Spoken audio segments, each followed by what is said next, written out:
అమ్మను నన్ను మాఫ్ చేయాలి. నేను చాలా పెద్ద తప్పు చేసిన. రాజసాబ్ని నీ తానికి తీసుకురాకుండుంటే ఈ పరిశానంతా అయ్యేదే కాదు. రాణా గారిని తీసుకొచ్చింది నువ్వు కాదు, రాణి గాయత్రి తీసుకొచ్చింది. మాకు మా అబ్బాయి గురించి బాగా తెలుసు. వారు మొండి పట్టు పట్టారంటే ఎవ్వరు చెప్పినా వినరు. వారి మొండి పట్టుని మాన్పించగలిగిన వారు ఈ ప్రపంచంలో ఎవరన్నా ఉన్నారంటే అది కేవలం రాణి గాయత్రి.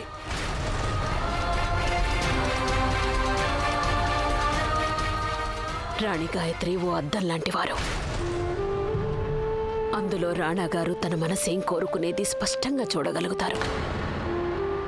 రాణా గారు ఇక్కడికి వచ్చారంటే రాణి గాయత్రి సజీవంగా ఉన్నారని తెలుస్తోంది. ఈ ప్రపంచంలో ఎంతటి శక్తి అయినా సరే వారినిలా ఈ కారాగారానికి తీసుకురాలేదు. కేవలం రాణి గాయత్రే తీసుకురాగలరు. నువ్వు చెప్పేది నిజమే. రాణా గారిని గాయత్రిని ఏడికి తీసుకొచ్చింది.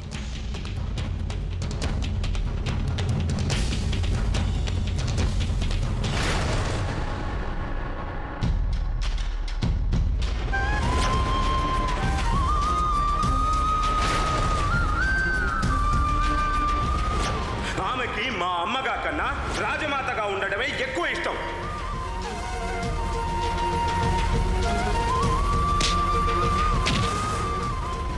రాజమాతకు 100 కొరడా దెబ్బలు శిక్ష విధిస్తున్నాం. ఇక ఈ వ్యక్తిని ఉరి తీయండి. ఈ దాడి రాజమాత చేయించుండకపోతే మరెవరు చేయించుంటారు? దాడి చేసిన ఆ వ్యక్తుల్ని చంపి ఉండకపోతే నిజమేమిటో బయటపడేది. మేము చేజేతులా నిజం తెలుసుకునే ఆధారాలన్నింటినీ పోగొట్టుకున్నాం.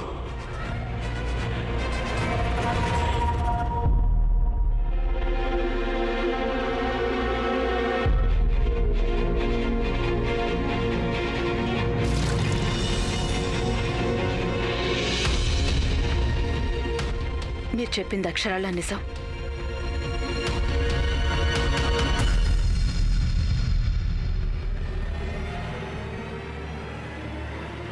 రాజమాత, మీ రాణి వచ్చేసింది.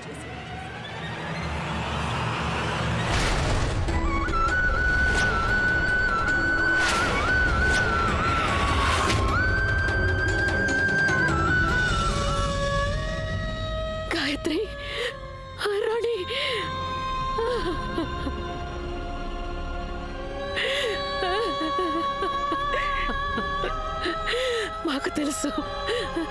మాకు తెలుసు మీకేం కాలేదని.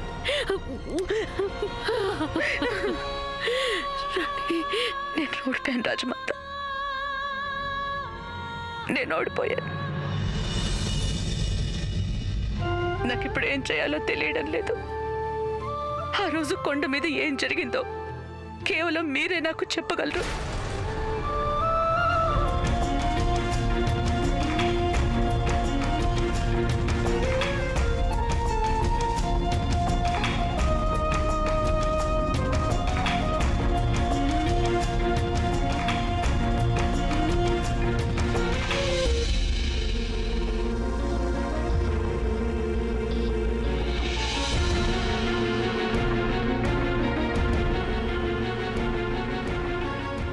బంధమే తెగిపోయిన తర్వాత దాని చిహ్నాలు కూడా బూడిదలాగే ఉంటాయి. ఎవరు పాపిట్లో బూడిద పెట్టుకోరు. ఇక మేము ఈ ద్వంద్వ జీవితం గడపలేము. చినరాజా వారెన్నడూ మాకు భార్యకిచ్చే గౌరవం, ప్రేమ ఏది ఇవ్వలేదు. మేం మాత్రం ఆత్మవంచన చేసుకోవాలా? మేం సుమంగళే కానప్పుడు ఈ సింధూరానికి తావులేదు. లేదు, ఇప్పుడు ఈ సింధూరం మాకు లక్ష్మణ్ పెడతాడు ప్రేమగా.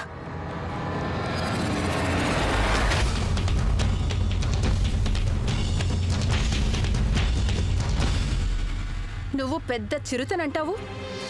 నీకు సిగ్గులేదా అసలు? ఒక మేక పిల్లని మేం బోన్లో బంధించి మీకు అప్పగించాం.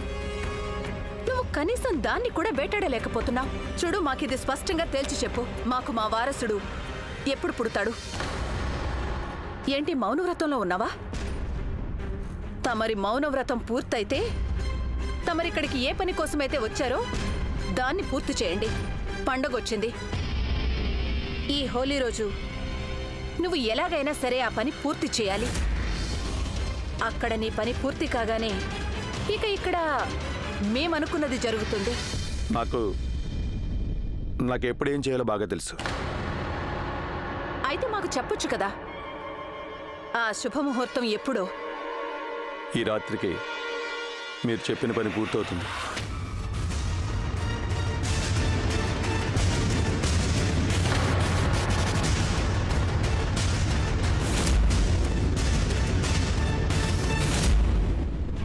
లక్ష్మణ్ సరే అన్నాడు, కానీ చెప్పడానికి చేయడానికి ఎంతో తేడా ఉంది చినరాజావారు.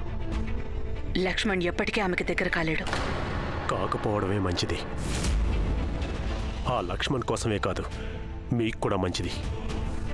మాకు తెలియకుండా వాళ్ళిద్దరూ కలిసి మమ్మల్ని మోసం చేస్తున్నారని ఒకవేళ తెలిసిందంటే మీ రహస్యం బయట పెట్టడానికి మాకు ఒక క్షణం కూడా పట్టదు.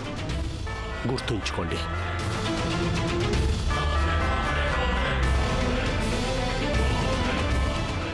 గోడ మీద పిల్లి ఎటువైపు దూకేది దానికే తెలియదంటారు. చినరాజావారి ప్రవర్తన ఇలాగే కొనసాగితే సమస్యలు వారికే కాదు, నాకు కూడా వస్తాయి.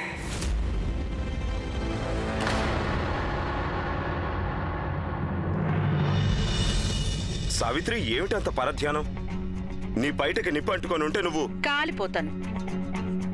నేను కాలిపోతాను, నీకేం ఫరక్ పడుతుంది? రాజా సాహెబ్, నీకు నేను ఇష్టం లేదు, నా ముచ్చట్లు బి ఇష్టం లేదు. కాలిపోతే ఏమైతుంది? నీకేమైంది అసలు? మాతో ఎందుకు ఇలా మాట్లాడుతున్నావు? మేం తప్పు చేశామని మాకు తెలుసు. మా మీద జరిగిన దాడికి మేం రాజమాతను సందేహించకుండా ఉండాల్సింది. కానీ ఒక్కసారి మా స్థానంలో ఉండి కూడా ఆలోచించి చూడు. మనిషి తన జ్ఞాపకాల ఆసరాతో ముందుకెళ్తాడు. ఆ జ్ఞాపకాల వల్లే మనిషికి తప్పొప్పుల మధ్య తేడా తెలుస్తుంది. కానీ మా పరిస్థితి ఎలా ఉందంటే ఏ ఆసరా లేకుండా చీకట్లో నడుస్తున్న గుడ్డివాళ్లా ఉంది. సావిత్రి, నీతో మాట్లాడాలనే ఇలా నీ దగ్గరకు వచ్చాం. ఎందుకంటే నువ్వు ఒక్కదానివే ఈ మహల్ మొత్తంలో మాకు ఉన్నది ఉన్నట్టుగా నిజం చెప్తూ ఉంటావు. కానీ నువ్వు ఈరోజు కొత్తగా ప్రవర్తిస్తున్నావు. రాజా సాహెబ్, మా ఊర్లో మాకొక బర్రె ఉండేటిది. గా బర్రెకు నీళ్లు తాపించే పని నా పైననే ఉండేటిది. కాని గా బర్రె నీళ్లు తాగేటిది కాదు. గందుకు తిట్లు నేను తింటుంటే మా అమ్మకు గది సమజ్గాలే. నేను బర్రెను నీళ్ళ దాకా తీసుకపోతా, కానీ బర్రె నీళ్ళలో నోరు పెట్టాలి కదా. రాజా సాహెబ్, నీకు బి నా మాటలు సమజ్గాలేదు. నువ్వేం పని చేయాలనో నేను నీకు చెప్పగలుగుతా గంతని. కానిగా పనైతే చేయాల్సింది నువ్వే కదా. నువ్వు చెప్పిన ఏ మాట మాకు అర్థం కాలేదంటావు. ఇక రాసిమ్మంటావా ఏంది? గప్పుడు యాదుకుంటుందా? రాజా సాహెబ్, సింహాన్ని అడవికి రాజు అంటారు. అందుకే గది మనసు చెప్పినట్టింటది. కుందేళ్లు, తోడేళ్లు, తాబేళ్ల మాట ఎప్పుడినది. నువ్వు బి ఈ కుందేళ్లు, తోడేళ్ల మాట ఇనొద్దు. నీ మనసు మాటే ఇనాలే. గట్ల నీ మనసు మాట ఇంటివా, నిజం నీ కళ్ళ ముందుకొస్తుంది. అప్పుడు నీకు సమజైతుంది ఎవరి మీద భరోసా ఉంచాలనో, ఎవరి మీద ఉంచకూడదు. రాజా సాహెబ్, ఈ చిన్న ముచ్చట నా బర్రె కూడా సమజైంది. ఇక నీకు సమజ్ కాలేదంటే గది నీ ఇష్టం. మళ్ళా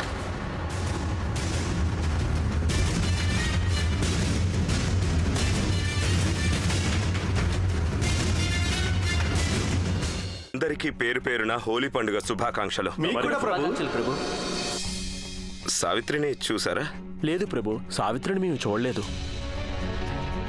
అయితే సావిత్రి ఎక్కడికి వెళ్ళినట్టు?